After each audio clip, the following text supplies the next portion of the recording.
All right, today I'm replacing the headlight in this XC60. I think this is a 21 or 2018, but it shouldn't really matter. In terms of the instructions, looks like it is an 18 after all, but they're probably all the same.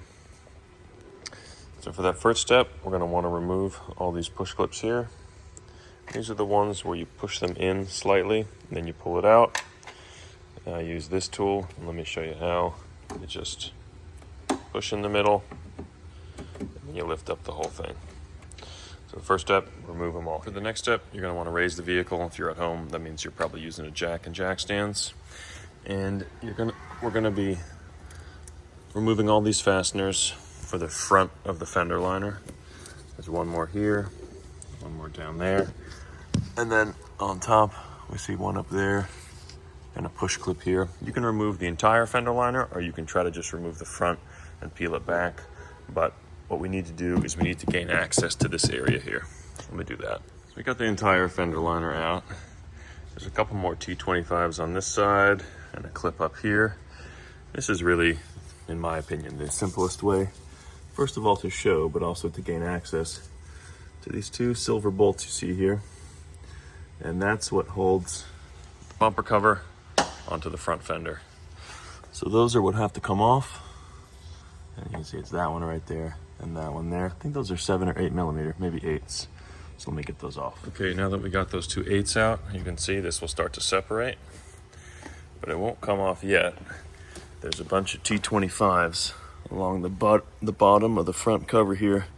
We need to get those out, and then we'll be able to separate this piece from that piece. Let's do that next. Okay, so you do have to remove the hood release switch, and it's pretty easy. There's a little clip here that needs to be pushed in so it will release. So you get your screwdriver down and you pull it in like so. Screwdriver comes in and you push it forward. And then you get your other hand or another screwdriver and you pull up here. This will come out, and these clips are removed. And that will allow the whole cover to slide forward. So depending on what you need to access, in this example it's just a headlight, we may not need to remove the whole bumper cover, but if you did, you would just repeat the steps I did on this side, on the other side, and then there would be a couple connectors, electrical connectors, that travel between the bumper cover and the chassis or the body. You'd remove those, and then the whole front bumper cover would come off. So moving on, if we are replacing the headlight, if that's why you're following this, we have a T30 here, a T30 up here, and another T30 there.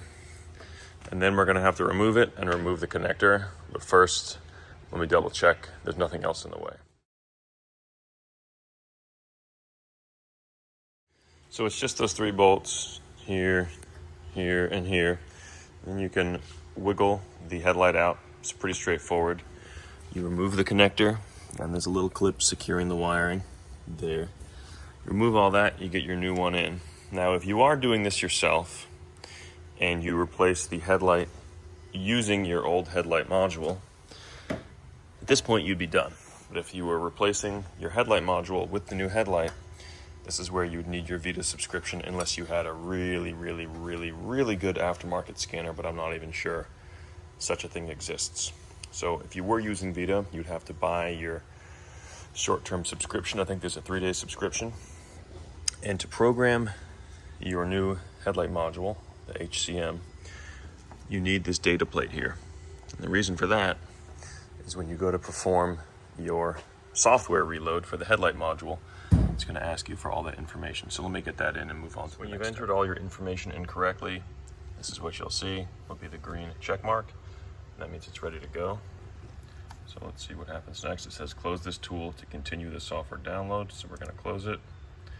And this is if there's an RO number associated with it, which we're not going to worry about. So I'm just going to put, in fact, I'll just put my name so that the parts department knows. Okay, let's hit continue. That's going to download, and when it's ready, here you can see it's loaded. This is the message you'll have. You see this message about the battery power. So let me hit install.